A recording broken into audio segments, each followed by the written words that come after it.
Kasi yung kinokorek niya pong video, binigyan ko po ng exegesis actually, yung kung alam ba ni Kristo, yung bakit hindi alam ni Kristo yung pagdating niya, yung sa Mateo 24:36. So, sinagot po natin yon.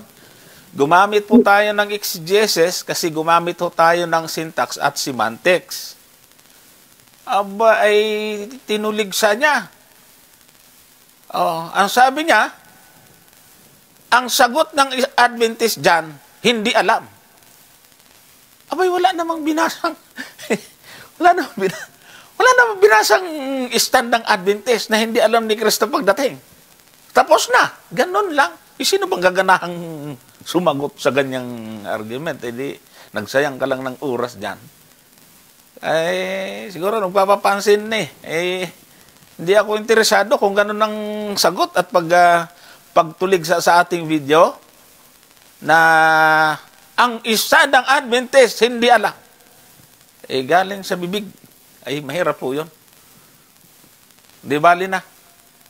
Pag natiwalag na ho yan, member pa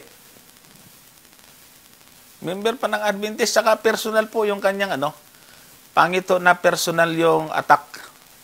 Maganda po kapag ang kinokorek ay yung Adventist na, yung doktrina po natin. Kasi tingnan po ninyo, yung huli nating sinagot, yun talagang tumigil Ang huli po natin sinagot, Brother Gomer, yung tungkol sa ikapo, abay, nagagalit sa amin ni Brother Gomer kasi tinuturo namin yung ikapo. Hindi naman namin doktrina yun. Doktrina ng Adventist yun. So, bakit sa amin galit? So, ibig sabihin, may personal. Abay, hindi naman namin inaano. Wala naman kami ginawang masama sa kanya. Ba't nagagalit sa amin? So, di naman ganong kabagsik ng pagkagamit niya, Sa pamamagitan ng paggamit niya ng semantics, nung kanyang syntax at saka exegesis, yung hindi alam ni Kristo ay naalaman.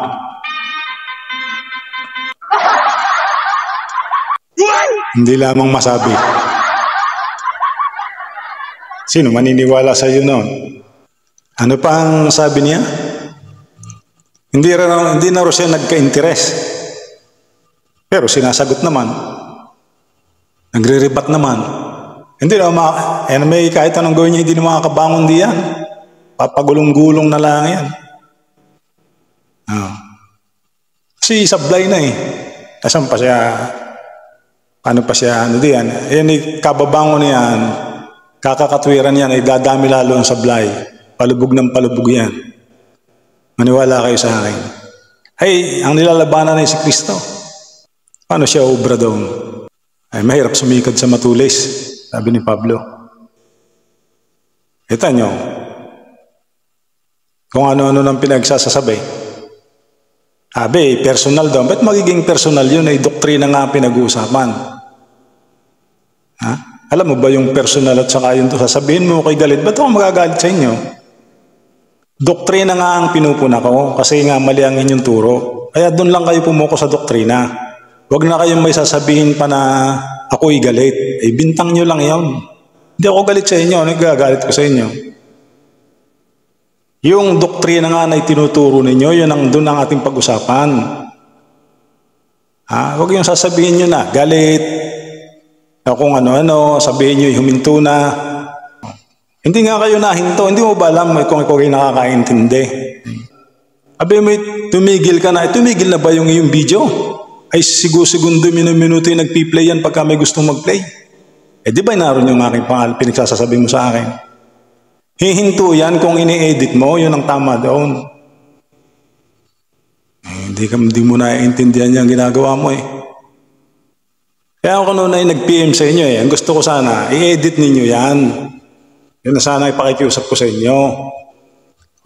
Iwasan nyo yung inyong mga panlalait na yan. Kasi pag hindi nyo yan ginawa, hindi ko rin hindi. Paano ako titigil sa inyo? Ako'y sumasagot lang. Hindi ko ba alam na ako'y sumasagot lang? Kayo naman ang umuna niyan. Ako'y nanananggalang ako, nananalag ako sa aking sarili. Kaya huwag kayong kung ano-anong sasabihin ninyo, Kagomer, Johnson. Ang inyong tanongin ay sarili ninyo kung bakit nagkaganyan. Ayun inyo kung sinisita diyan sa ikapo. Tapos ang palagi mong banta ay, kita mo yung salita mo, yan ba'y naiintindihan mo? Saka na. Kapag ayan ay tanggal na. Bakit ba palaging ang hininga mo yung ako'y tanggalin? Kung dapat ikaw ang tinatanggal at mali nga yan turo mo. Alam mo, yung lagi mong binabanggit, yan, hindi na ako sana, tigil na ako dyan Pinababayaan ko na lang yan Pero kayo hindi lang kayo mag-focus sa usapin. Ang usapin natin katulad yan, ang pinuno ko sa inyo diyan, ay yung turo ninyong alam ni Kristo ang oras at araw ng kanyang pagparito. Tinututulan ko naman na mali yun, hindi nga alam ni Kristo. Huwag kayong marunong pa kay Kristo. O sasabihin mo, personal ay doktrina nga yun. Ngayon, hindi mo sagutin yung argumento na yan at isa-segue mo naman kung ano-anong sasabihin mo. Galit, hindi natigil. Ako ba, galit ba ako sa inyo? Pag kayo walang sinasabi sa akin, wala akong sinasabi sa inyo. O kaya lang ako nag-video clip niyan, ay mali nga. Ang concern ko naman dyan ay sa nakikinig. Ngayon, isinesegue ninyo, gusto nyong ibalik dun sa ikapo. Gusto kong bigyang linaw sa mga kapatid para hindi ako maging ma-misinterpret ng mga kapatid. Saka marami rin akong kaibigang pastor baka akala ang iniisip ako gano'n. Alam po ninyo mga minamahal kong mga kapatid sa akin mga kaibigan na pastor. Unang-una hindi po ako tutol na suportahan ang ating mga minamahal na pastor at yan naman ay talagang gumagawa sa gawain ng Panginoon.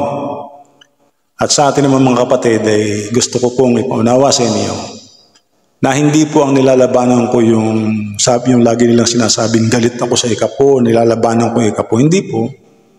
Hindi ko nilalabanan ang doktrina ng pag-iikapo per se. Kung ang mga kapatid ay nagbibigay ng ikapo, ay napakabuti. Lalo pa nga at yun ay pasiya ng kanilang puso, yun ang kanilang konbiksyon, yun ang kanilang paraan ng paglilingkod at pagluwalhati sa Diyos, hindi natin po pwedeng sabihin masama yun. Wala akong laban doon. Ang akin lamang, ang sinasabi ko nga, hindi ako tutol Diyos sa doktrinang yan. Ang sinasabi ko lang, yang utos ng pagbibigay ng kasumpong bahagi ay hindi utos kailanman sa mga hintil na naging Kristiyano. Lalo't higit pagkamatay ng ating Panginoong Jesucristo at nang matapos na nga yaong santuaryo.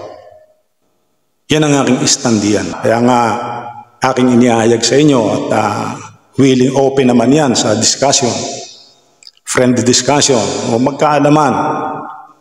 Ay yun nga, ang utos ng pag-iikapo ay hindi angkop o hindi dapat iutos sa mga hintil na naging Kristiyano. Lalo pagkatapos ng kamatayan ng ating Panginoong Jesucristo at ng pagkabagsak ng santuaryo. Yun. Kung Johnson Amican, ikaw ang palaging hininga mo ay ganyan, ay ako'y kukusang mag-aalis. Para lang,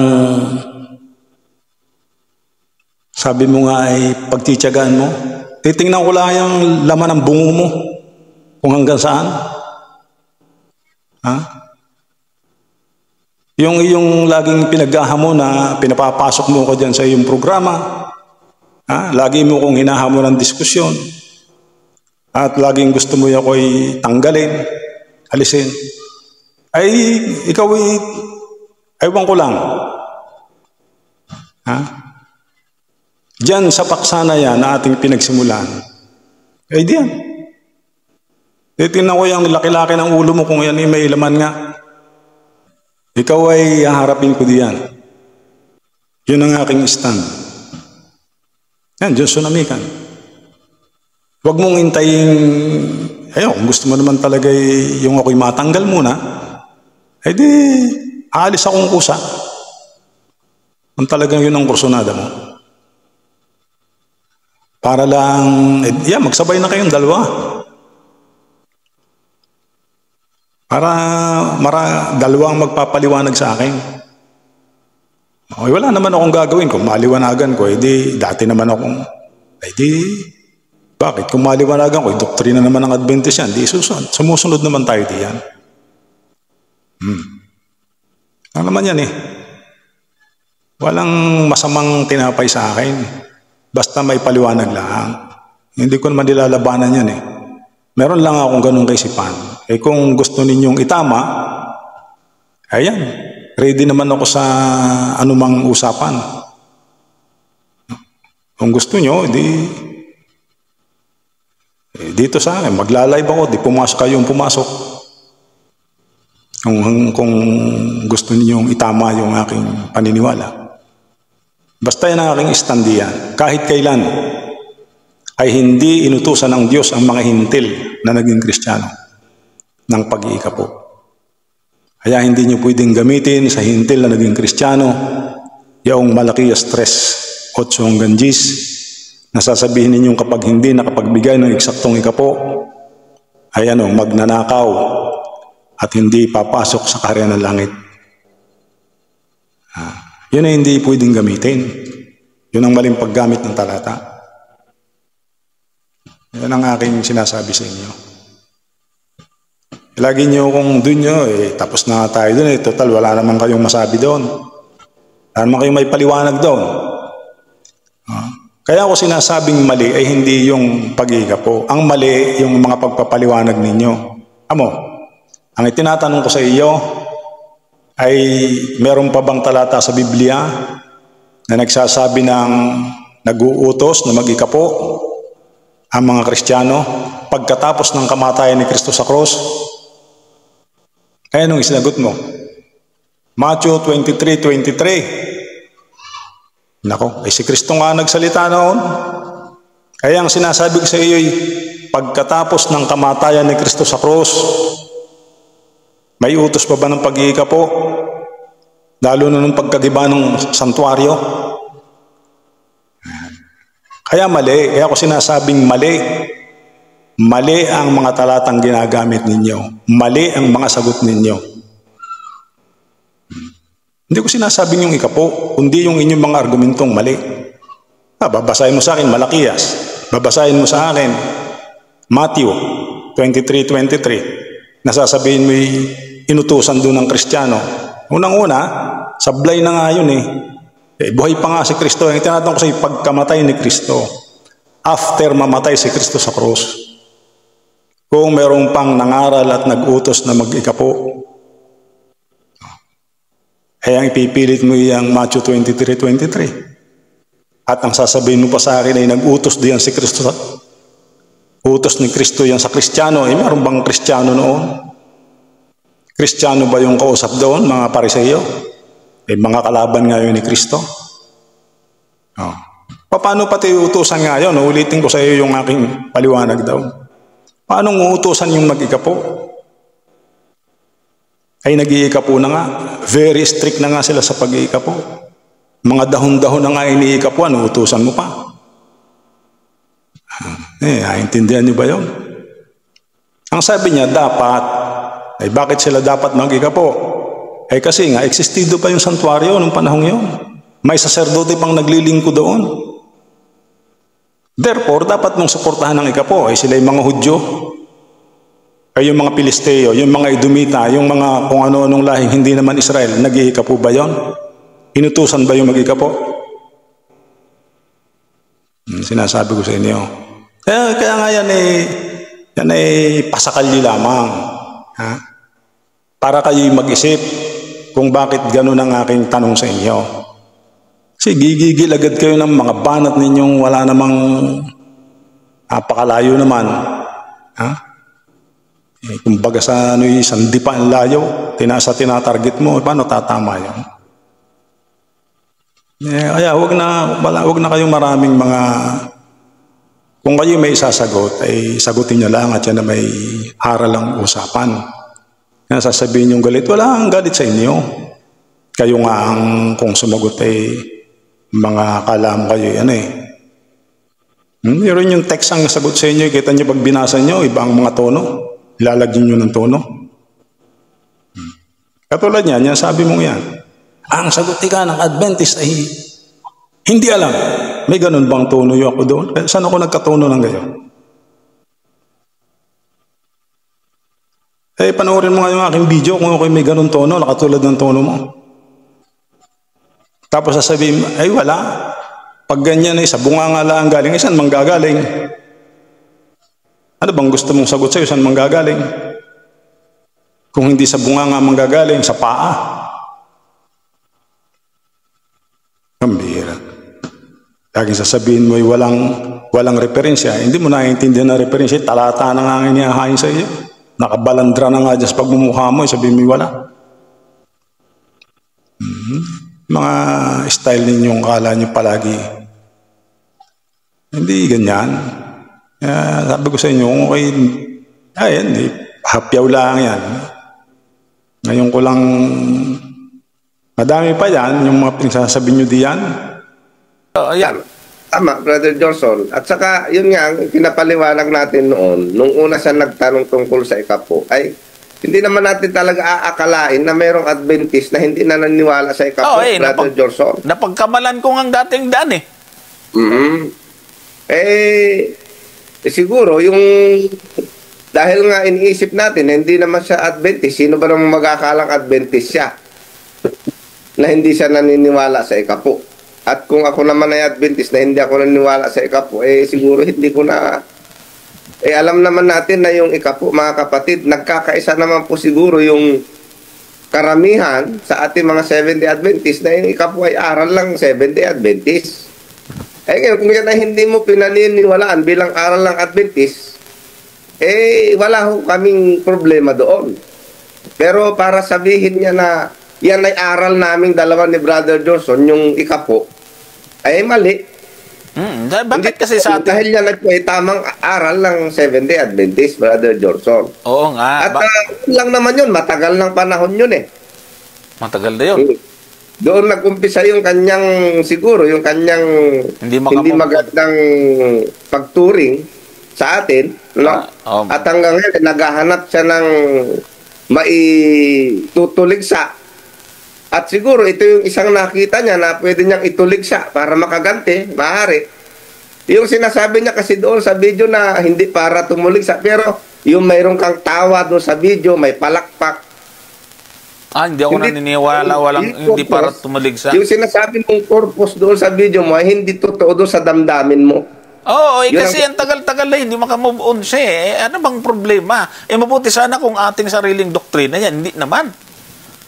At saka yung hindi po pwede yung, ang doktrina ng Adventist, hindi alam ni Kristo. Yun lang.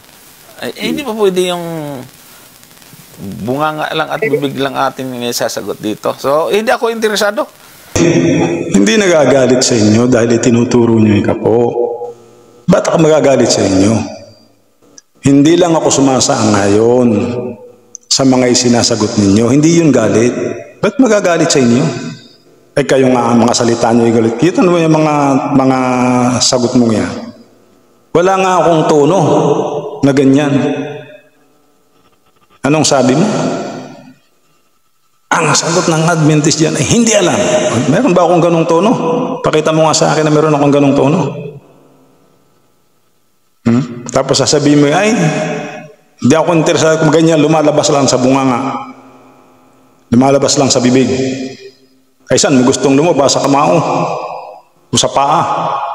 Siyempre, ang katwiran, ay doon lalabas sa bibig. Ay, alangan saan mo ba gusto? Pambira ikaw. Tapos kung ano-anong sasabihin mo, ay kayo kasi, ang hirap sa inyo, ay iwan ko. Laging ang ano nyo sa inyong kapwa ay Hindi naman kayo inaano, ay kayo naman yung nagpapatanong, may mga tanong ng bayan. Yeah. Kaya nga kayo nasa ganyan social media, i-open yan sa komentaryo. Kaya pagkamali ang inyo sinabi diyan, ay open yan na komentaryohan ng iba. At huwag kayong magagalit pagka kayo kinukomentaryuhan. Itindig nyo na lang yung inyong alam. Yun ang aking sinasabi sa inyo. At yung tungkol nga dyan sa ikapo, nasabi ko na yan yun nga ang stand ko diyan. Hindi ko nilalabanan yan ay doktrina ng simbahan. Hindi ko naman nilalabanan at yan ay lalo tigit kung nagbibigay ba yung mga tao. Hindi naman masama yun. Lalo tigit kung yun na ipinasya ng kanila, yun ang kanilang conviction, yun ang pasya ng kanilang puso. Anong masama doon? Ang sinasabi ko, yan ay hindi utos sa mga hintil na naging Kristiyano. Yun ang aking pananayuan diyan. At yung sinasabi ninyong sa Kristiyano na magnanakaw ang isang Kristiyano kapag hindi nakapagbigay ng eksaktong 10 bahagi sa kanyang kinita at ang gagamitin nyo yung Malakias 3:8 ay mali nga po yun. Huwag nyo nang gamitin yun. Huwag nyong bintangan ng isang hintil na Kristiyano na kapag hindi nakapagbigay ng 10 bahagi sa kanyang kinita ay magnanakaw at hindi maliligtas. Yun ba iutos pa sa Kristiyano? Saan sa Biblia? Yan ang aking challenge sa inyo bilang kayong mga ngaral.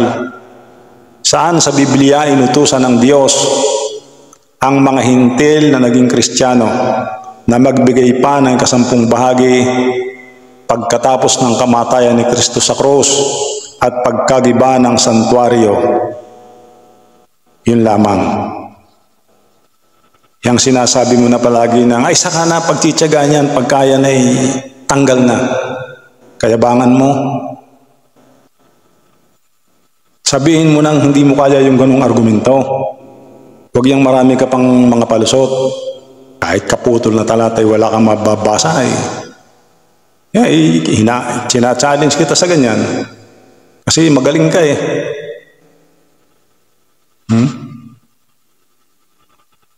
Magaling. Wala namang malaki sa iyo kundi ulo. Wala namang laman. Ayan.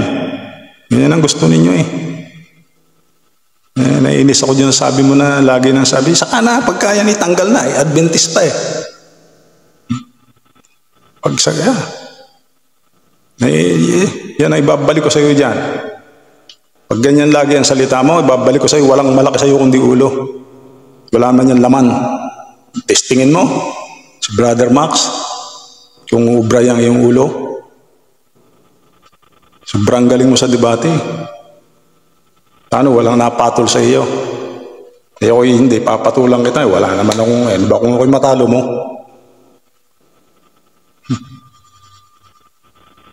Yung masama ay, ikaw, wala kang gagawin kundi gumulong. Hindi ka makakabangon dyan sa iyong argumentong yan. Maniwala ka sa akin.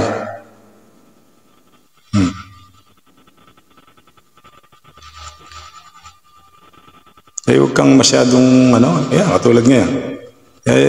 Ako, nagpipigil ako magsalita ng ganyan sa iyo Pero, hindi ko na maano yung iyong estilo. Palagi mong sasabihin, sana, pagkaya tanggal na. Tanggalin mo yung mukha mo. Laki-laki ng ulo mo, walang laman. Alam mo lagi basta na magtanggal, magbasa ng manual. Magbasa ka muna.